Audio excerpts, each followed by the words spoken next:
Hi there. In this video we're going to be doing some inlay, and this inlay is actually going to be done after the frets have already gone in. So that's something I'm asked quite a lot. Is that possible to do? Can you do inlay after the frets have already gone in?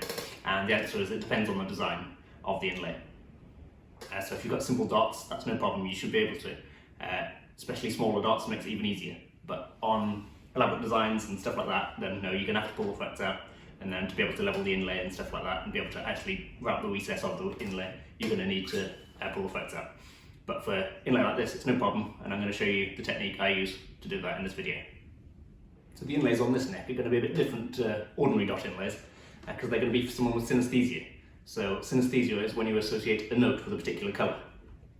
And on this neck, we're just focusing on 3 colours. Rather than having inlays all over the place, we're just going to focus on the 3 colours he has the strongest associations with. So this is going to be blue, yellow and red. So for example, he associates C sharp with yellow. So we're going to have an inlay on the 2nd fret on the 7th string and the 14th fret, just for that one string. And then this is going to be repeated on every string. So wherever there's a C sharp on the neck, there'll be a yellow inlay. And the same with the blue for a different note, and the same with the red for another note. So here's the inlay. This is what we're going to be putting into the fretboard. So this is a recon stone, 3mm size. And this is made with lapis, this one. That's what the blue is. And it's got some green in there as well, which gives like a cool marbled effect. And we've got a red one here. I can't remember the specific stone that's made out of, but that's going to be our red. And then this one is jasper stone, which is yellow, and it has a few little bit of black marbling through that as well. So now I'll show you the neck they're going to be inlaid into. So here's the neck we're going to be working on today. There's the True Temperament 7-string guitar neck. And you can see I've drawn in the string paths. I've actually assembled the guitar, put the strings on, and I've drawn where the strings are going to go. That's so I can plot out all my inlays. So on this half of the neck, I've got these coloured stickers. These are just to help visualise how the inlay is going to look. These were originally all the way up the neck, but I'm actually in the process of taking these off now, and then instead putting this central hole in. I'm just doing this with the brad awl, and then that's going to start the draw bit off and keep it accurate. So the colour scheme the customer wants is this yellow for C sharp, red for F sharp, and blue for B. So these are the 3 most important colours and notes to the customer. So these are going to be repeated all the way up the neck. So that's all the stickers out the way now, and the holes all marked. And now I'm going to be drilling with this 3mm brad point drill bit with a very low-tech method of getting the depth right, but it works. It's just got a piece of tape round at the correct depth to mark for the inlays. I've done some test holes and I'll show you those now. So this is just a piece of scrap maple, which I've drilled a few test holes in. You can see this is now about perfect. I've adjusted the tape to the point where it was. And this is just a tiny bit proud of the surface, which is as you want it. If you go too deep, you won't be able to polish it and it'll look awful. And if you go too much over the top, it's just more work leveling it. And also there's a slight danger that you could end up sanding through the inlay or making it look inconsistent with the others. So this is just like a fraction of a millimetre, probably under 1/4 of a millimetre above the surface. So now I can go and drill these on the neck.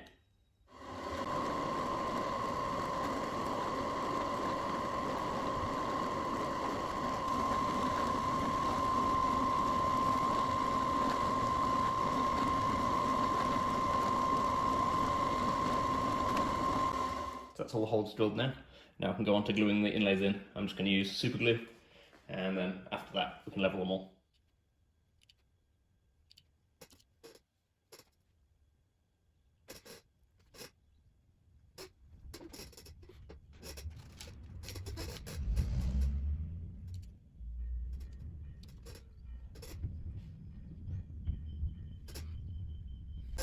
So I've started by doing the yellow inlays, and you can see all I'm doing is dropping a little bit of super glue in each hole and then just inserting them in.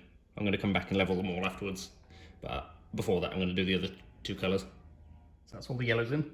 I'm going to go on to the blues now.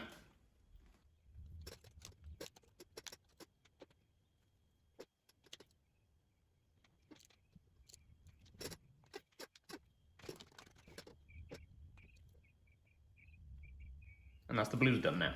So it's just the reds to go, which I think is about 14 inlays, and then it'll be time to level them all off.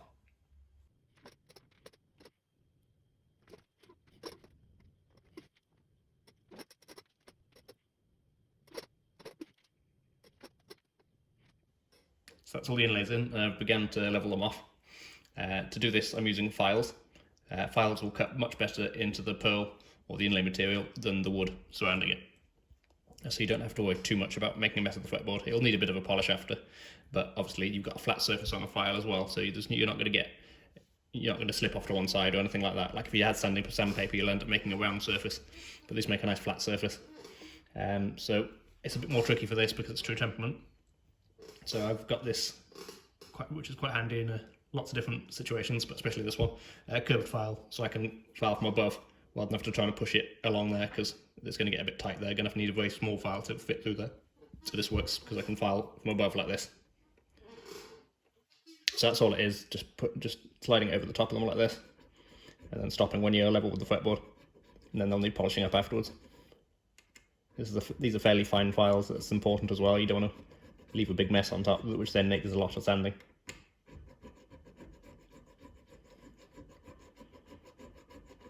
So I've started at the difficult end of the neck up here, so by the time I get up there it'll be nice and easy with the wide frets.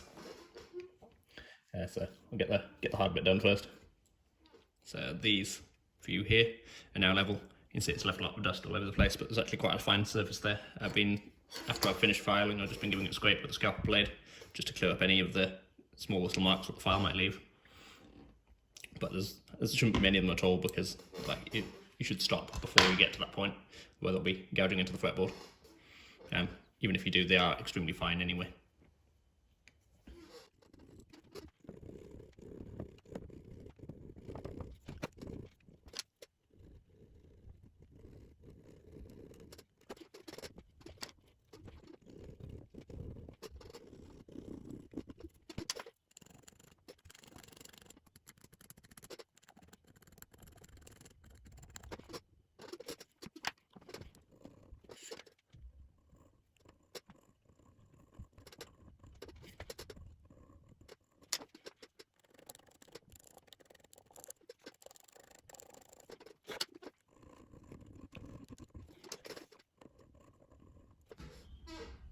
Nearly done, up to the 6th fret now. And I've just got to level this one here, so I thought I'd show you this one in a bit more detail because there's only one of them and it's a bit of a wider fret so you can see it better. So I'm using the fretboard radius to rest the file on, using it as a guide. You don't want to go like this, angle it up or down. You want to follow the radius. And then when it's a wider fret like this, you'll be able to go in different directions also. To help level it out, you should be able to see where you're taking off and what needs to be done to make it more level.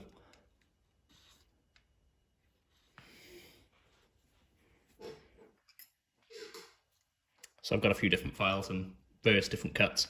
Some are coarser than others, some are finer, and also different sizes as well.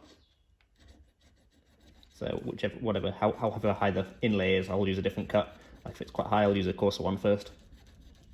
And then I'll move on to the final one as we finish off, just like you would with sanding.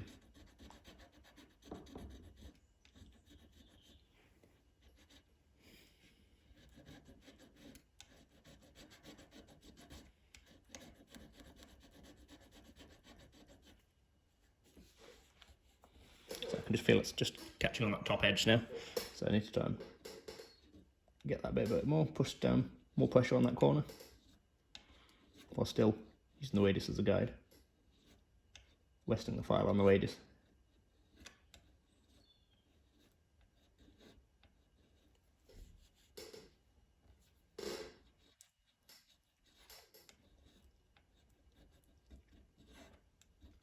There we go, that's that step done. So next I'm going to polish the whole fretboard and the frets themselves, get them up to a nice shine. Then this neck will be ready to go into finishing.